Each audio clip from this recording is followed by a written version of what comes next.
everybody. Welcome back to my channel. I've got nanasata diri sa gawas sa among tungkaran. Kay manguha ta og dahon sa saging. But this time dahon laya nga dahon sa saging. Okay? Ato ni siyang gamiton para maghimo ta sa atong pan nga Bisaya.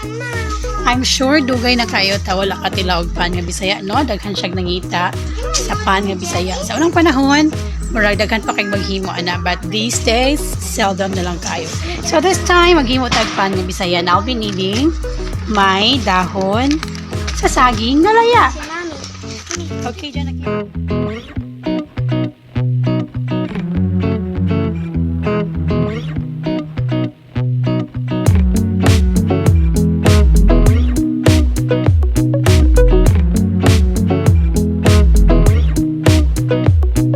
Hey guys, so nakakuha na akong mga dahon, no? Ako na siyang gamitin as baking sheets. Okay, sa unang panahon, wala pa man takailaog baking sheets. So this also is makapalami sa atong pan.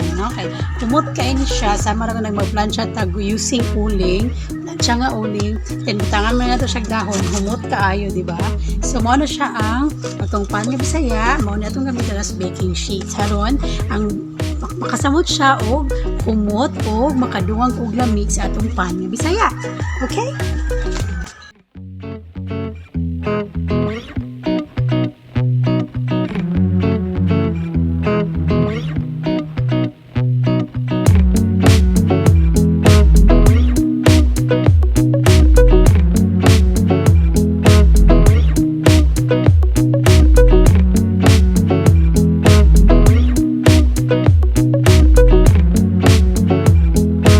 Okay guys, we just have to combine everything. We have here our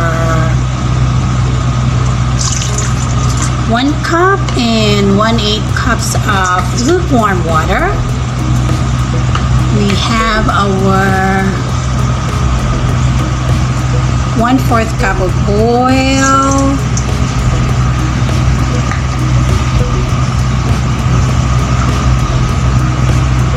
We have our salt. 1 1/4 teaspoon of salt, and our sugar, 2 tablespoons of sugar, and the last is we have our yeast. You know, sugar will activate our yeast, and we just have to combine everything, mix everything here like that. Also, it is very important nga lukewarm ang water na to guys, haron mo-activate pag-ayo ang atong yeast. Okay? Eh kung init kaayo, mamatay siya. Kung bugnaw sa, di po kayo siya kaalsa. Okay, so it should be lukewarm water, and we just have to mix the flour.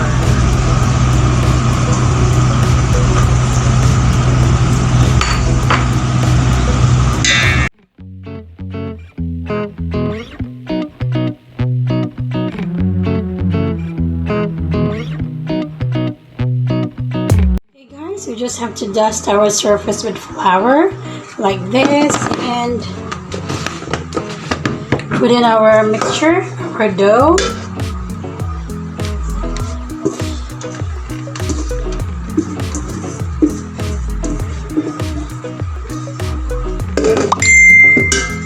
And ato lang ni siyang imasa for like 10 to 15 minutes.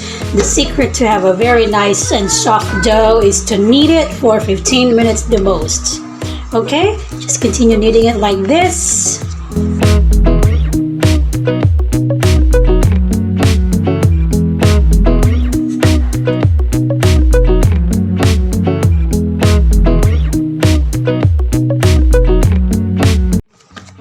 Okay, oh guys, baka na kaya ito ang dough. Oh, soft na. Soft. See? Padayon na dyan ang masa guys.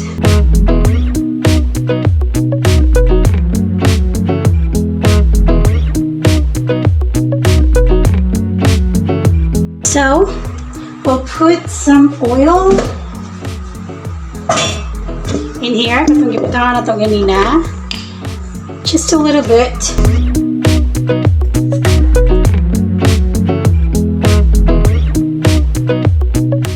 Okay, nanadiri ang ato ang dough. We need to let it rise for 30 minutes and we need to cover this with a clean cloth.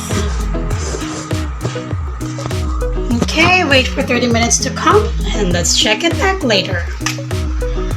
A few moments later. Right, 30 minutes is up. Let's check our dough.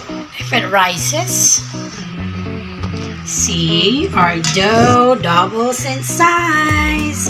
And it's just looking so soft, so smooth. And we'll just have to knead this one more time.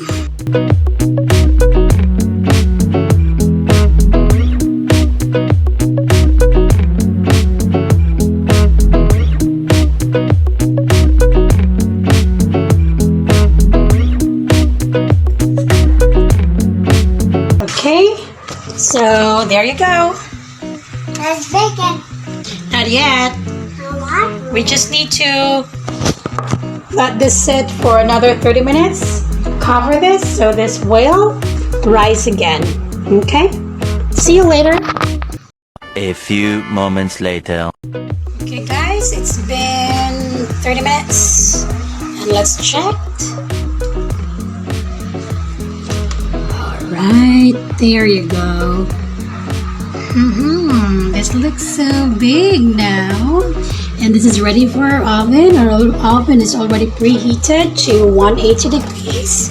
Our oven is already preheated to 180 degrees. And let's bake this for 15 minutes. Guys, so we'll be checking our Pan Bisaya. Everything is okay now. I'm at the oven. And I'll need to check if everything's good to go with our pan. Let's see. Ooh, they're baking so good. And we'll be taking that out from the oven now. Okay guys, mauna ni ang atong finished product sa atong Pan Bisaya. Trust me guys, this is very humot. Tungod dyan ni sa atong dahon nga gibutang. See, crispy na po siya atong dahon. Easy na kayo siya. See, crispy kaya ang dahon. And this is very humot guys. So mauna ni atong product nga Pan Bisaya, perting dagkua, perting gahia, perting busuka guys na. Okay? Unlike sa atong mga pan karon nga hangin ang sulod, pero kani busuka ayo guys. Sa unang panahon ato ning ituslob og kape nga Bisaya pod. Kape nga sinunog bugas mais. Okay? So, I hope you're able to learn how to make Pan Bisaya. Og ang mga Bisaya karon magluto na og pan nga Bisaya. Thank you very much and see you again for our next episode here at Barbz Kitchen. Bye! Alright, Janaki Davy, unsa imo makasturo sa atong Pan Bisaya karon? Perti man imong kaon. Ikapila na nimo day? 7. What? 7? 7? Oh my goodness! So unsa man jud imong may kasturya na atong pan ron day nga Bisaya biya na? Labi kayo. Dami kayo! Very good! Dami kayo! So ganahan kay ka, dila nagbutang-butang og Margarine. margarine! Star margarine! Puno ng vitamins! Put. Kinsa na kautan. Okay, we're done with our video for today on how to make Pan Bisaya. But before we go, let me shout out to all the wonderful people in Kansohong, Talisay City, Cebu. Especially to my beautiful pamangkin. Her name is Sarina and Saring Cejas. Eh, magpa-shoutout dyan siya guys, no? Sa sunod akong video, line up pa akong i-shoutout. So, pwede dyan mo request guys kung gusto mo pa-shoutout na ako. Or you can also request a recipe that you want me to cook or to bake. Okay? So, just comment. Okay guys, so please don't forget to like, share, comment, and subscribe to my channel. See you again on our next sumptuous recipe here at Smart Cooking with Barbara, powered by Barbz Kitchen. Bye!